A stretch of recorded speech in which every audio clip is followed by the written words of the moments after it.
Mhm.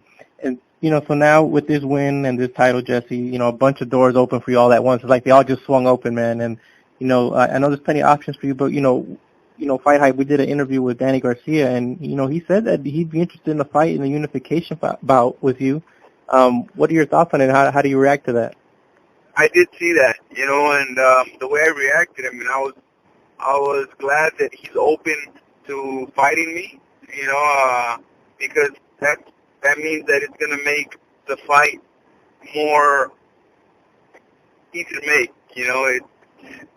It's a possible fight now. You know what I mean? Mm-hmm. Before we didn't know whether the promoters could work together or whatnot. Bob is very interested in making the fight happen. It's a fight that I want without a doubt. Now the only thing is to sit down and have both promoters and managers sit down and talk and to see how fast they can make the fight happen.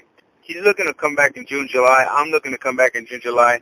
There is plenty of options out there for me, but of course everyone knows that my number one priority is to take out Bradley, but in reality, he will not come back until late this year, whether he wins or loses this fight, so I'm not going to wait till next year to fight, or till late this year to fight, so I will get another fight around that time, hopefully June, July.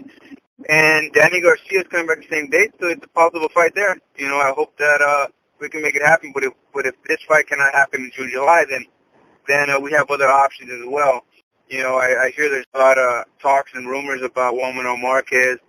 I do know that there's a fight. There's so many opponents out there, and to be honest, if you ask me, one of the main fighters that I would be interested in, just because he stated in the past, or his team has stated in the past that he is willing to come down to welterweight, the 147 mark, and that's Miguel Cotto.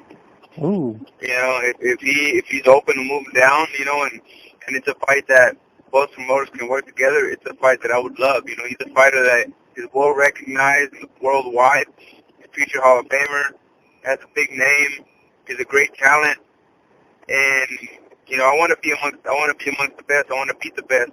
And for that, you have to face the best. So Miguel Cotto would be the number one on my list. And when you think about that fight with Miguel, he's always that kind of guy that's, I don't want to, also he's tough to negotiate. He wants everything his way. Would you be willing to go up even a little bit and meet him halfway if that meant you got that fight? Definitely. He deserved his right to dictate somewhat of the business part. He earned his stripes. So I understand him. He's not only a fighter but a businessman. So hopefully, if it makes sense for him, and if he likes the fight, and if he thinks that we can give the fans a great fight between him and I, we should sit down and talk. And lastly, on Danny Garcia, Jesse, if that fight happens, let's say everything goes well, you guys negotiate, everything goes good, how do you envision that fight? Because, Danny even said, the Mexican-Puerto Rican thing, but stylistically, how do you see that fight playing out if you guys were to get in the ring? It would be a huge deal for the Mexican Puerto Rican rivalry that we have. It'd be big throughout the boxing world. It doesn't matter where. I think that everyone would want to tune in to watch that fight. So it's a big moneymaker. It's a big fan pleaser. So I hope that it's a fight that we can make ASAP.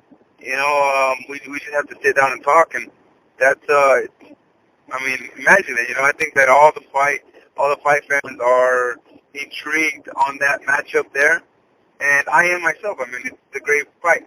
How it would play out? It would play out as a great rivalry. It would give the people a great fight without a doubt.